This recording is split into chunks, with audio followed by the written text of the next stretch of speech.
Perkenalkan, nama saya Adelia Cantika, saya kelas 11 IPA 3 dari kelompok 3A, dan saya ingin menyampaikan presentasi saya yang berjudul Sistem Reproduksi Wanita, dan bagian saya adalah Sistem Reproduksi Wanita bagian luar dan dalam. Sistem reproduksi wanita meliputi organ reproduksi, oogenesis, hormon pada wanita, fertilisasi, kehamilan, persalinan, dan laktasi. Organ reproduksi pada wanita dibagi menjadi dua organ reproduksi, yaitu reproduksi eksternal dan organ reproduksi internal. Fungsi dari alat atau organ reproduksi wanita bagian luar atau alat kelamin adalah sebagai jalur keluar masuknya sperma, serta melindungi alat reproduksi bagian dalam dari infeksi atau virus-virus. Berikut adalah contoh gambar sistem reproduksi jika dilihat dari bagian luar. Sistem reproduksi meliputi, yaitu yang pertama labia majora. Anda juga bisa menyebut salah satu organ reproduksi ini sebagai bibir besar karena fungsinya melindungi organ luar lainnya. Pada masa puber, area kulit di labia majora akan tumbuh bulu atau rambut yang juga mengandung kelenjar penghasil minyak. Berikut adalah contoh gambar labia majora. Kita bisa memperhatikan ada beberapa gambar labia majora. Dan yang kedua adalah labia minora. Labia minora atau bibir kecil merupakan alat reproduksi wanita yang mempunyai berbagai ukuran. Letaknya tepat di dalam labia majora, mengelilingi bukaan ke vagina dan uretra atau saluran pembawa urin. Kulitnya sangat halus, mudah teriritasi dan bengkak. Berikut adalah contoh labia minora. Kita bisa memperhatikan contoh labia minora seperti yang dibilang tadi, seperti kulitnya sangat halus, mudah teriritasi, berarti dia lembut. Dan yang ketiga adalah kelenjar Bartholin. Kelenjar ini berada di setiap sisi sebelah lubang vagina dan bisa mengeluarkan sereksi cairan atau lendir untuk melumasi area reproduksi. Contoh kelenjar Bartholin. Di situ kita bisa memperhatikan contoh kelenjar Bartholin. Dan yang keempat adalah klitoris. Organ reproduksi wanita yang satu ini merupakan tonjolan kecil dan sensitif. Klitoris ditutupi oleh lipatan kulit disebut sebagai preputium, mirip dengan kulup di ujung penis. Berikut ada gambar contoh bagian gambar klitoris. Dan yang pertama itu normal, yang B tipe 1, yang C tipe 2, dan yang D tipe 3. Dan selanjutnya kita memasuki sistem reproduksi bagian dalam. Sistem reproduksi bagian dalam organ reproduksi terdiri atas organ internal ovarium yang berfungsi untuk menghasilkan sel telur atau ovum. Saluran uterin atau fallopian yang berfungsi mengangkut sel telur ke bagian uterus, rahim atau uterus, vagina, dan organ eksternal meliputi vulva atau pudendum dan kelenjar payudara. Berikut ada contoh sistem reproduksi bagian dalam. Kita bisa memperhatikan apa-apa saja sistem reproduksi bagian dalam. Salah satunya adalah vagina, anus, rectum, ovari, uterus, kolon.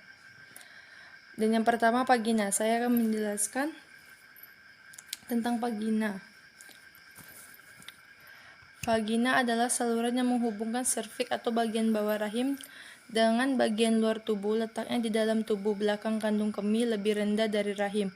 Fungsi vagina sebagai alat reproduksi wanita adalah menjadi jalan keluar darah saat menstruasi, jalan lahir bayi, serta jalan masuk sperma menuju rahim. Seperti melahirkan, itu keluarnya dari vagina, dan saat menstruasi darah yang kita keluarkan melalui vagina. Berikut contoh vagina.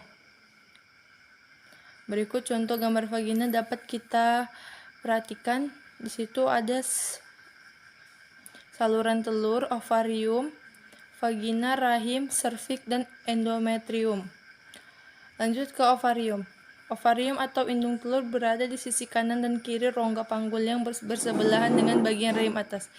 Sebelumnya kita sudah melihat gambar vagina. Di situ juga ada dijelaskan tentang ovarium, alat atau organ reproduksi wanita yang satu ini berfungsi untuk memproduksi hormon seperti estrogen, progestrogen, dan ovum atau yang biasa disebut sel telur.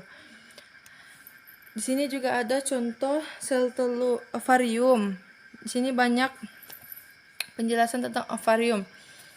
Kita bisa memperhatikannya dari mulai bentuk tubuh.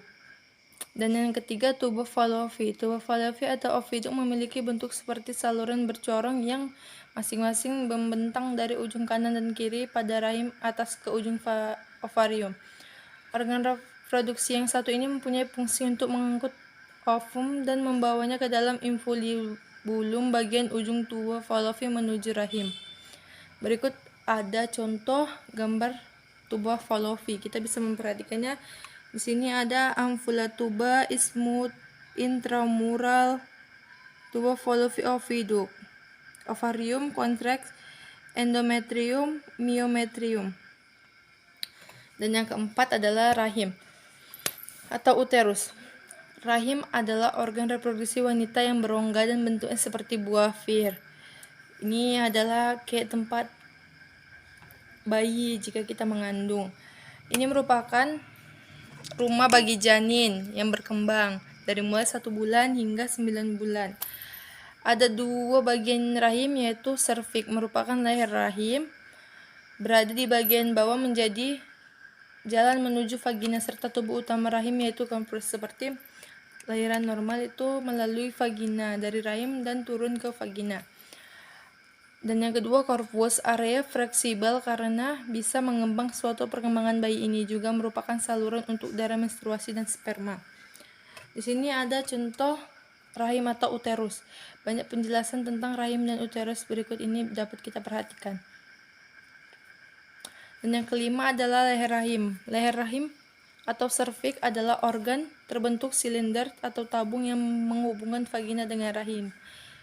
Serviks terdiri dari 2 bagian, yaitu ektoservix dinding luar leher rahim dan endoservix bagian dalam leher rahim.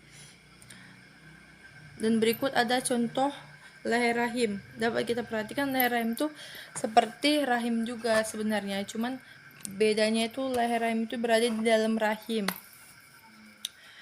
Masuk ke masa menstruasi. Menstruasi adalah peredaran uterus secara periodik yang terjadi sekitar 14 hari setelah ovulasi.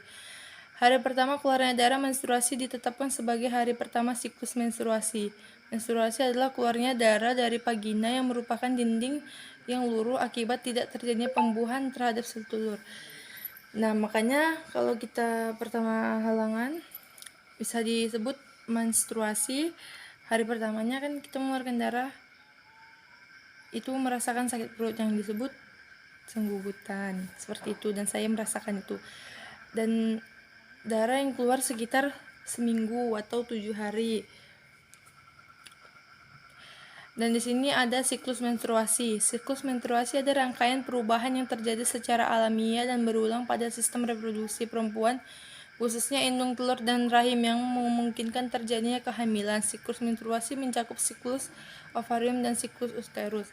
Nah, justru dari itu makanya kalau orang hamil itu tidak menstruasi, tapi setelah melahirkan dia akan kembali menstruasi seperti biasanya. Dan yang kedua adalah masa praovulasi. Fase ini merupakan fase kedua dari siklus menstruasi yang dimulai dari hari pertama menstruasi. Pada fase ini terjadi peningkatan hormon dan hormon estrogen. Dan yang ketiga ada fase ovulasi. Pada fase ini sel telur dilepaskan untuk siap dibuai oleh sperma. Sel telur yang telah matang bergerak ke tubuh Fallopi dan menempel di dinding rahim. Sel telur ini umumnya hanya bertahan selama 24 jam saja. Apabila tidak ada sperma yang masuk untuk membuainya, sel telur akan mati. Yang keempat adalah fase luteal. Setelah fase ovulasi, folikel yang telah pecah mengeluarkan sel telur akan membentuk corpus luteum yang memicu peningkatan hormon progesteron untuk mempertebal lapisan dinding rahim. Dan berikut ada Contoh gambar fase-fase menstruasi. Hormon siklus ovarium siklus. Dan wajib kita ketahui, menstruasi adalah darah kotor yang keluar dari tubuh perempuan. Menstruasi juga dapat dijelaskan dengan seperti tadi yang saya jelaskan dengan siklus menstruasi, fase praovalium, fase ovulasi, dan fase luteal. Berikut presentasi saya tentang sistem reproduksi wanita bagian luar dan dalam. Mohon maaf jika banyak kesalahan di salah kata omong saya mohon maaf. Saya akhiri. Wassalamualaikum warahmatullahi wabarakatuh. Reproduksi pada wanita terdiri atas organ reproduksi dalam dan organ reproduksi luar. Berikut ini merupakan organ reproduksi dalam pada wanita, yaitu terdiri dari ovarium atau induk telur yang di dalamnya terdapat folikel-folikel dan korpus luteum. Kemudian ada juga oviduct atau saluran telur. Menuju ke bagian tengah ada uterus atau rahim yang terdiri dari dinding rahim, endometrium, dan serviks atau leher rahim. Bagian paling bawah yaitu vagina. Lalu untuk apa sih fungsi dari setiap bagian organ reproduksi pada wanita yang telah disebutkan? Ayo kita pelajari lebih lanjut. Ovarium berjumlah sepasang, terletak di kanan kiri rahim, berbentuk seperti telur, berfungsi sebagai tempat memproduksi sel telur atau ovum, serta hormon estrogen dan progesteron yang dihasilkan oleh sel-sel folikel dalam ovarium. Sel folikel juga merupakan tempat berkembangnya ovum. Ovum yang matang dilepaskan setiap bulannya dari ovarium atau disebut proses ovulasi. Kemudian, ovum ini dibawa menuju ke tuba falopik. Selanjutnya, uterus. Uterus adalah organ yang berbentuk seperti buah pir terbalik, berdinding tebal, dan berfungsi sebagai tempat berkembangnya janin selama kehamilan. Uterus berupa rongga berotot yang mampu mengembang mengikuti perkembangan janin. Bahkan, dari yang awalnya berukuran 5 cm, ketika hamil bisa berkembang hingga 30 cm loh. Terakhir yaitu vagina yang merupakan saluran akhir dari organ reproduksi dalam pada wanita.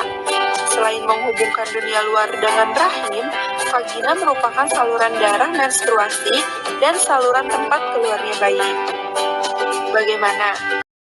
Cari tahu apa saja organ reproduksi luar pada wanita. Organ reproduksi luar pada wanita yaitu vulva dan labium. Vulva merupakan celah paling luar dari organ reproduksi wanita yang dibatasi oleh sepasang labium atau bibir. Pada vulva, bagian dalam terdapat 2 saluran, yaitu saluran urin dan saluran vagina. Kalau fungsi bagian yang lainnya seperti pada gambar, kira-kira untuk apa ya?